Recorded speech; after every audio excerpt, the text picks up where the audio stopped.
The tree of fig, the tree of heaven, the tree of paradise, the tree of Jannah. এটা জান্নাত। ওয়াতিনি ওয়াযাইতুন ওয়া তুরি সিনিন। এই সূরাটি আল্লাহ তাআলা তিন ফলের নামে দিলেন। বারা ইবনে আযিব রাদিয়াল্লাহু তাআলা আনহু থেকে বর্ণিত, তিনি বলেন, আমি বিশ্বনবী সাল্লাল্লাহু আলাইহি ওয়াসাল্লামকে এশার নামাজের ইমামতিতে সূরাতুত তিন ওয়া যাইতুন তেলাওয়াত করতে শুনেছি। তার মানে বোঝা গেল এশার নামাজে ওয়াতিনি ওয়া যাইতুন দিয়ে এশার নামাজ পড়া সুন্নাত। এজন্য সূরাতুত তিন কোন নামাজে পড়বেন? মনে থাকবে? মনে থাকতে হবে। এই তাফসীর মাহফিলগুলো অনেক কষ্ট করে অ্যারেঞ্জ করা হয়। এখানে অনেকে ফান্ডিং করে, ফান্ড রেইজ করতে হয়, এখানে ডোনেট করতে হয়, এখানে অনেক মানুষ শ্রম দিয়ে কষ্ট করে এই মাহফিলগুলোকে সাজায়। Consider this program as a class. এই মাহফিলগুলোকে ক্লাস হিসেবে নেবেন। একজন লোক আমার ফেসবুক পেজে একটা এসএমএস করেছে। তিনি বলেছে, হুজুর আপনি মাহফিলে বলে থাকেন যে মাহফিলগুলো নাকি ক্লাস, তো আমি ইউটিউবে আপনার আলোচনা শুনি, আমি আপনার ওই ক্লাসের ছাত্র। I have a question, very humble question to you. আমার একটা প্রশ্ন আছে হুজুর আপনার কাছে। তো এই মাহফিলগুলোকে যদি আমরা ক্লাসের ট্র্যাডিশনে নিতে পারি, তাহলে ঠিকই প্রতিটা মাহফিল থেকে আমরা অনেক কিছু শিখতে পারবো, আমাদের জীবনটাকে পরিবর্তন করতে পারবো, ঠিক কিনা? সবাই একমত তো? দ্বিমত আছেন কেউ? কেউ দ্বিমত নাই। তো আল্লাহ তিনের নামে সূরা দিলেন আর আল্লাহ শুরু করলেন, ওয়াত্তিনি ওয়াযাইতুনি ওয়া তুরি সিনিনা ওয়া হাযাল বালাদিল আমিন। আল্লাহ বললেন তিনের শপথ, জাইতুনের শপথ, তুর পাহাড়ের শপথ, আর পবিত্র শহর মক্কা শরীফের শপথ। সুবহানাল্লাহ। প্রথমে আল্লাহ বললেন তিনের শপথ, তারপরে আল্লাহ বললেন জাইতুনের শপথ, তারপরে আল্লাহ বললেন তুর পাহাড়ের শপথ, সবশেষে আল্লাহ বললেন হাযাল বালাদাল আমিন, এই নিরাপদ শহর মানে মক্কাতুল মুকাররমার শপথ। চিল্লায় বলেন সুবহানাল্লাহ। তাহলে আল্লাহ কসম কেটেছে কয়টা? সবাই বলেন। রব্বুল আলামিন চারটা কসম কেটেছেন। প্রথমে কসম কাটলেন তিনের কসম, তারপরে কসম কাটলেন জাইতুনের কসম, কারণ তিন আর জাইতুন ফল আরব দেশে বড্ড বেশি পাওয়া যায়। আরব দেশের লোকেরা তিন জাইতুন বেশি বেশি খায়। তিন এবং জাইতুনের একটা বরকতের কথা গোটা আরব বিশ্বের মধ্যে ছড়ানো আছে। এই জন্য আরবদের কাছে যেহেতু কোরআন নাজিল হয়েছে, তাদেরকে বোঝানোর জন্য আল্লাহ তিন এবং জাইতুনের শপথ করেছেন। সুবহানাল্লাহ। ও তিন, তিনের শপথ। তিন মানে হচ্ছে ডুমুর, ফিগ।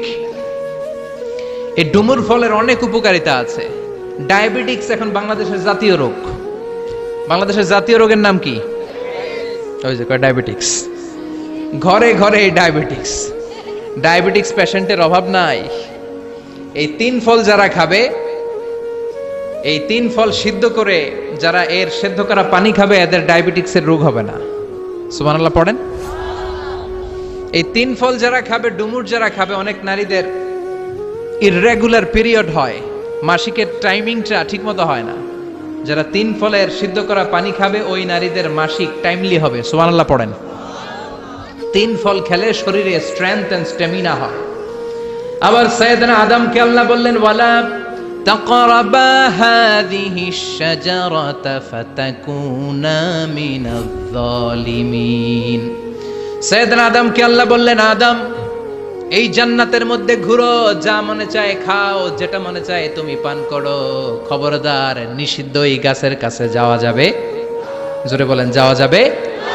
সাইয়েদনা আদম আলাইহিস সালাম হাওয়াকে নিয়ে ঘুরে, জান্নাতের নাজ নেয়ামত ভোগ করে, জান্নাতের খাবার খায়, জান্নাতের বন বাদারে ঘুরে বেড়ায়, কিন্তু শয়তানের ওয়াসওয়াসাতে ভুল করে না বুঝে ওই নিষিদ্ধ গাছের ফল খেয়ে ফেলেছে। শয়তান বলে, আদম, হাওয়া, আল্লাহ চায় না যে তোমরা জান্নাতে থাকো, আল্লাহ চায় তোমাদেরকে জান্নাত থেকে বের করে দিতে, কিন্তু যতক্ষণ না তোমরা ওই নিষিদ্ধ গাছের ফল না খাবে, জান্নাত থেকে বের করার সুযোগ আল্লাহর আর নাই। আল্লাহ কেবলমাত্র তখনই তোমাদেরকে জান্নাত থেকে বের করে দিতে পারবে যখন তোমরা এই নিষিদ্ধ গাছের ফল খাবে। সাইয়েদনা আদম আর হাওয়া আলাইহিস সালাম ভাবলেন, তাই তো, কত বড় নসিহতকারী আমাদের, কত ভালো মানুষ, এই লোকটার চেয়ে ভালো মানুষ আর হয় না। সে চায় যে আমরা যেন চিরকাল জান্নাতে থাকি। আল্লাহ তো আমাদেরকে জান্নাতে রাখতে চায় না। শয়তানের ওয়াসওয়াসায় তারা নিষিদ্ধ ফল খেয়ে ফেললো। খাওয়ার সাথে সাথে সাইয়েদনা আদম আলাইহিস সালামের দেহের মধ্যে জামা ছিল জান্নাতের জামা, জান্নাতের পোশাক খসে পড়তে আরম্ভ করলো। সাইয়েদাতুনা হাওয়া আলাইহাস সালামের গায়ের মধ্যে জান্নাতের চমৎকার পোশাক শোভা পাচ্ছিল, ওই পোশাকও নিচে পড়ে গেল। এবার লজ্জাস্থান ঢাকার জন্য জান্নাতের মধ্যে দৌড়ে তারা যেই গাছের পাতা দিয়ে লজ্জাস্থান ঢেকেছেন, ওই গাছের নাম হলো তিন গাছ। কি গাছ? The tree of fig, the tree of heaven, the tree of paradise, the tree of Jannah. এটা জান্নাতের গাছ। তাফসীর ফি জিলালিল কুরআনের মুসান্নিফ সৈয়দ কুতুব শহীদ ওনার তাফসীরে এনেছে যে সাইয়েদনা আদম আলাইহিস সালাম আর হাওয়া আলাইহাস সালাম যখন নিষিদ্ধ গাছের ফল খেয়ে নেকেড হয়ে গেল, naked, no dress and no garment on their body, দেহে কোনো জামা নাই, তখন লজ্জাস্থানকে ঢাকার জন্য তারা জান্নাতের যেই গাছের পাতা দিয়ে লজ্জাস্থান ঢেকেছিল, ওই গাছটার নাম হচ্ছে তিন গাছ। চিল্লায় বলেন আল্লাহু আকবার।